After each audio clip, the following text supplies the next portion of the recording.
Oke, ketemu lagi kita nih. Siap ya, kita bedah lagi sumber-sumber Anda.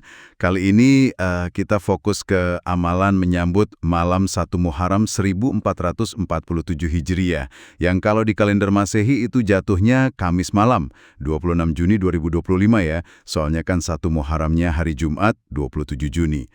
Sumbernya ini, wah macam-macam banget.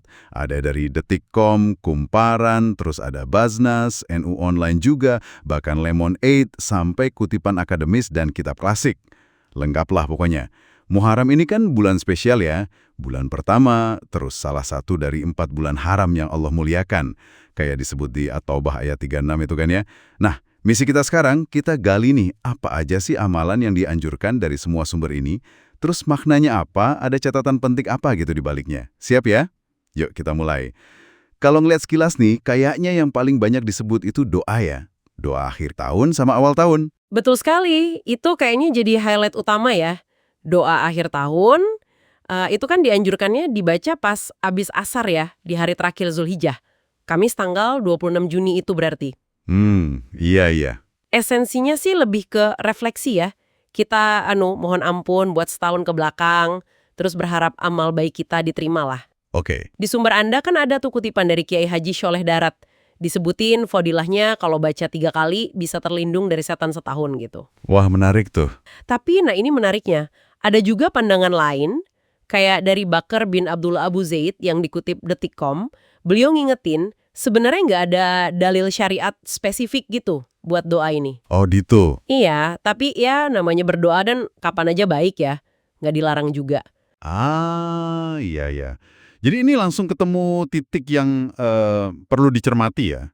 Ada tradisi yang udah jalan sama fadilahnya, tapi ada juga pengingat soal landasan dalilnya gitu ya. Betul, jadi kita bijak aja menyikapinya. Oke, terus kalau doa awal tahunnya gimana? Nah, polanya mirip nih. Dibacanya setelah maghrib pas malam 1 Muharramnya itu. Kamis malam berarti. Dianjurkan 3 kali juga. Fokusnya apa tuh kalau yang awal tahun? Kalau ini fokusnya lebih ke depan ya. Mohon perlindungan dari setan buat tahun baru, minta tolong biar bisa ngendaliin hawa nafsu, sama minta dibimbing biar makin dekat sama Allah. Oke oke. KH Soleh Darat juga nyebutin keutamaannya tuh, soal penjagaan malaikat katanya. Intinya sih sama, kita nyambut tahun baru dengan harapan dan permohonan baik ke Allah. Sip sip. Nah, selain doa yang sifatnya minta-minta ini, ibadah fisik kayak puasa juga kayaknya ditekankan banget ya di sumber-sumber Anda. Iya banget, puasa Muharram ini kan ada hadisnya ya, riwayat Muslim, puasa paling bagus setelah Ramadan, ya puasa di bulan Allah Muharram. Oh iya, hadis itu populer ya? Iya. Nah, spesifiknya lagi, ada puasa Asyura, tanggal 10 Muharram. Itu hari Minggu, 6 Juli 2025 berarti. Keutamaannya kan bisa menghapus dosa setahun yang lalu. Mantap itu. Terus ada Tasu'a juga kan ya? Betul. Dianjurkan juga puasa Tasu'a, tanggal 9-nya. Itu hari Sabtu, 5 Juli. Nah, puasa Asyura ini kan sejarahnya panjang ya. Dari zaman Nabi Musa diselamatin, terus tradisi Quraisy sebelum Islam juga udah puasa. Iya benar. Dan nambahin puasa Tasu'a itu kayak disebut di sumber Anda, tujuannya biar beda ya sama kebiasaan orang Yahudi. Detail kecil tapi penting ya. Persis, biar ada pembeda gitu. Nah, setelah doa sama puasa, amalan lain yang juga banyak disorot itu ya dzikir sama baca Quran. Oh ya, zikir ya. Kayak apa aja tuh? Ya perbanyak aja zikir kayak takbir, tahlil, tasbih, istighfar. Terus tadarus Al-Quran juga bagus banget. Ada juga sih yang nyebutin baca ayat kursi 360 kali. Wah, banyak juga ya. Kalau sholat sunnah gimana? Dianjurkan juga perbanyak aja sholat sunnah secara umum ya. Mau sholat hajat, tahajud, taubat, witir. Pokoknya ibadah malam, qiyamul lail itu bagus. Ada sholat khusus nggak sih? Sempat baca sekilas kayaknya. Nah, itu dia. Ada satu kutipan akademis di sumber Anda yang nyebut ada sholat sunnah khusus 4 rakaat, tiap rakaat baca Al-Ikhlas 51 kali. Katanya sih bisa diampuni dosa 50 tahun. Wah, gede banget ya fadilahnya. Iya, kedengerannya gitu. Tapi, nah ini penting banget, sumber yang sama itu juga ngasih catatan kaki. Catatan soal apa tuh? Soal kehati-hatian, disebutin kalau beberapa riwayat tentang amalan spesifik di Muharram ini ada yang status hadisnya itu doif, lemah. Bahkan ada yang maudhu, palsu. Oh, oke. Ini poin krusial berarti ya? Banget. Jadi semangat ibadah itu bagus, tapi kita juga perlu perhatikan landasannya. Jangan sampai ngejar jaminan pahala, tapi ngabaikan validitas sumbernya gitu. Niatkan aja semua buat deketin diri ke Allah. Bener banget. Kehati-hatian soal sumber ini berarti berlaku juga buat amalan lain dong ya? Kayak sedekah gitu misalnya. Bisa jadi. Sedekah kan kapan aja bagus ya. Cuma emang di Muharram, apalagi pas hari Asyura, ada penekanan khusus. Beberapa sumber ada yang ngutip hadis soal keutamaan sedekah Asyura itu kayak sedekah setahun penuh.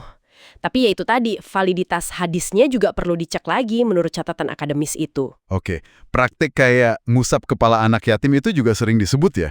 Iya, itu jadi kayak simbol kepedulian sosial lah ya di hari itu. Kasih sayang gitu. Dari semua amalan ritual sosial ini, kayaknya benang merahnya tuh ke introspeksi diri ya, muhasabah gitu. Nah, itu dia intinya. Pas banget kan momen pergantian tahun gini buat ngerenung, evaluasi diri lah. Apa yang udah bagus, apa yang perlu dibenerin. Betul. Terus nata niat lagi, azam baru buat jadi lebih baik di tahun depan. Pas banget sama semangat hijrah kan, pindah ke kondisi yang lebih baik, yang Allah ridhoi. Oke. Terus ada lagi nih, beberapa praktik lain yang disebut sekilas di sumber Anda. Kayak pakai celak mata, potong kuku, nulis bismillah 113 kali silaturahmi. Iya, itu juga ada disebutin. Biasanya sih dikaitin sama tradisi atau kitab tertentu ya, kayak Kanzunaja atau Khozinatul Asrar gitu. Ya, lagi-lagi kita bisa lihat ini dalam kerangka anjuran umum aja sih. Berbuat baik, jaga kebersihan, nyambung silaturahmi itu kan bagus ya. Sambil tetap kritis juga, bandingin landasan syariatnya sama amalan lain yang dalilnya lebih kuat kayak puasa atau zikir tadi. Oke, paham. Jadi, kalau ditarik kesimpulan nih, sumber-sumber Anda ini ngasih banyak banget pilihan amalan ya buat nyambut tahun baru Islam. Iya, spektrumnya luas. Mulai dari doa, puasa, zikir, sedekah, sampai yang paling penting tadi, muhasabah atau refleksi diri. Ada yang landasannya kuat, ada juga yang sifatnya tradisi, tapi perlu kita cermati lagi soal validitasnya. Betul sekali. Kuncinya ya di niat kita aja. Niatnya tulus buat deketin diri ke Allah, terus jadiin momen ini titik awal buat perbaikan diri.